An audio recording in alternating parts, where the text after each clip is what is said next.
জাতীয় কবি কাজী নজরুল ইসলামের ১২৭তম জন্মজয়ন্তীর জাতীয় আয়োজন উদ্বোধন করতে আগামীকাল ময়মনসিংহের ত্রিশালে যাচ্ছেন প্রধানমন্ত্রী তারেক রহমান। নজরুল একাডেমি মাঠ জুড়ে চলছে শেষ মুহূর্তের প্রস্তুতি। ময়মনসিংহ থেকে বিস্তারিত জানিয়েছেন আসাদুজ্জামান সুমন। ময়মনসিংহের ত্রিশালে আজকে কিন্তু একটি সাত রব বিরাজ করছে। রাত পোহালেই এই ত্রিশালে গণপ্রজাতন্ত্রী বাংলাদেশ সরকারের প্রধানমন্ত্রী তারেক রহমান আসছেন জাতীয় কবি কাজী নজরুল ইসলামের ১২৭তম জন্মবার্ষিকীর যে অনুষ্ঠান সেটি উদ্বোধন করার জন্য। আমি এখন রয়েছি ময়মনসিংহের ত্রিশালের যে নজরুল একাডেমি মাঠ সেটিতে রয়েছি।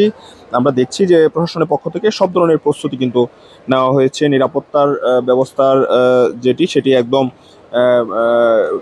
ভালোভাবে সাজিয়েছে বিভিন্ন আইন শৃঙ্খলা বাহিনীর যে সংস্থা রয়েছে তারা। জাতীয় কবি কাজী নজরুল ইসলামের ১২৭তম জন্মজয়ন্তীর উপলক্ষে কিন্তু আগামীকাল দুপুরের পর এই মাঠে এই নজরুলের যে জয়ন্তী সেটি উদ্বোধন করার কথা রয়েছে গণপ্রজাতন্ত্রী বাংলাদেশ সরকারের প্রধানমন্ত্রী তারেক রহমানের। তিনি যে ময়মনসিংহে আসছেন সেটি উপলক্ষে কিন্তু এখানে বিশাল একটি মেলা জমেছে। সেটি ৩ দিন ব্যাপী মেলাটি হওয়ার কথা রয়েছে।